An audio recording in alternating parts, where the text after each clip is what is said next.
সর্বনিম্ন আপনার আহার, যেটা অন্তত খেতে পেলে লায়ামুত, মরবেন না।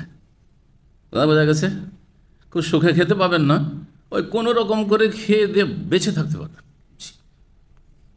এ হচ্ছে অবস্থা। আল্লাহ বুঝার তৌফিক দান করুন। এটাতে করেছে কি, এক শ্রেণীর সহি আকীদার দাবিদারদেরকে বাধ্য করেছে যে কন্ট্রাক্টে বক্তব্য করব, ফ্রিতে না, এভাবে না। কারণ কন্ট্রাক্ট যদি না করি তো 5,000 টাকা দিয়ে বিদায় করে দিবে।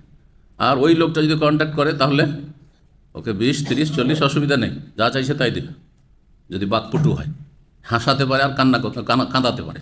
ব্যাস, আমাদের দেশের ওয়াজ হচ্ছে এটা, হাসাতে হবে আর কাঁদাতে হবে। জি, আর কিচ্ছা কাহিনী বয়ান করতে হবে আর জনগণকে শুধু সুবহানাল্লাহ সুবহানাল্লাহ পাঠ করাইতে হবে, ব্যাস হয়ে গেল কাজ। আপনি তাদেরকে এলেম দেন, না হয় জাহান্নামের দিকে নিয়ে যান, কোনো অসুবিধা নেই, যা বলবেন তাই বলেন। আর জি, আল্লাহ হিদায়াত দান করুন।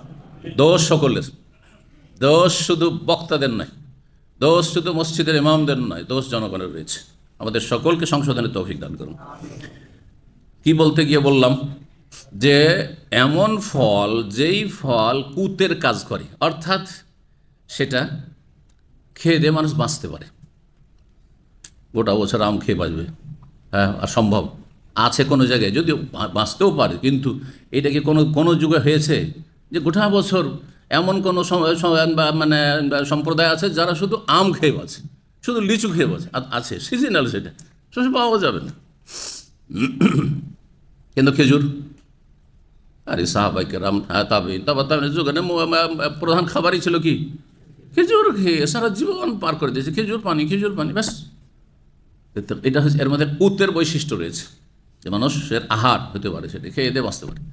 আরেকটা হচ্ছে ইদ্দেখার, মানে সঞ্চয় করে রাখা যায়, ছড়ে পচে যাবে না, নষ্ট হবে না, বছরকে বছর রাখা যায়। পুরাতন খেজুর কালো হয়ে গেছে, 2 বছর 3 বছর আগের খেজুর আসছে না অনেক সময়, ফ্রি খেজুর এই কোয়ালিটির বেশি। যখন দেখছি যে আর খাওয়ার যোগ্য নেই, এই কালো হয়েছে, রং খারাপ হয়েছে, বিক্রি করলো, মানুষ কিনে নিতে চায় না, দে সাদকা করে দে, দারুল খায়রে নিয়ে গিয়ে, হ্যাঁ, দাতব্য সংস্থায় দিয়ে দে, কোথাও দিয়ে দে, গরিবকে দিয়ে দে। না না, এই মর্মে বলেছি এর আগে, হ্যাঁ, সূরা আলে ইমরানের আয়াত, লান তানালুল বিররা হাত্তা তুনফিকু মিম্মা তুহিব্বুন, যেটা নিজের জন্য পছন্দ করো সেটা যতক্ষণ খরচ না করবে, দান না, ততক্ষণ যথাযথ নেকি পাবে না। যথাযথ নেই, যদি নেকি চাও তাহলে যথাসাধ্য ভালোটা দান করার চেষ্টা করো।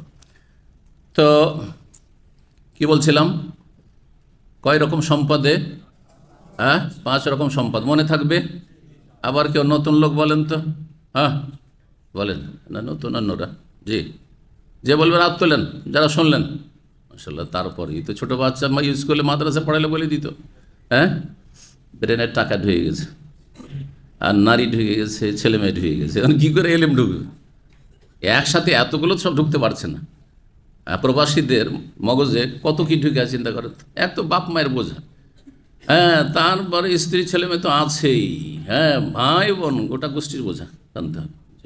এতগুলি বোঝা, রুজি রোজগার, পেরেশানি, আবার এদিকে মোদির মালিক, তাদেরকেও সন্তুষ্ট করা, আর সাথী সঙ্গীদের সাথে চলা, আর রুমমেটদের সাথে সমস্যার সমাধান, অশান্তি, সব মগজে ঢুকে আছে। ওর মধ্যে এলেম ঢোকার জায়গাই পাচ্ছে না, এলেম ঢোকার জায়গায় পাচ্ছে না, যার ফলে এই অবস্থা।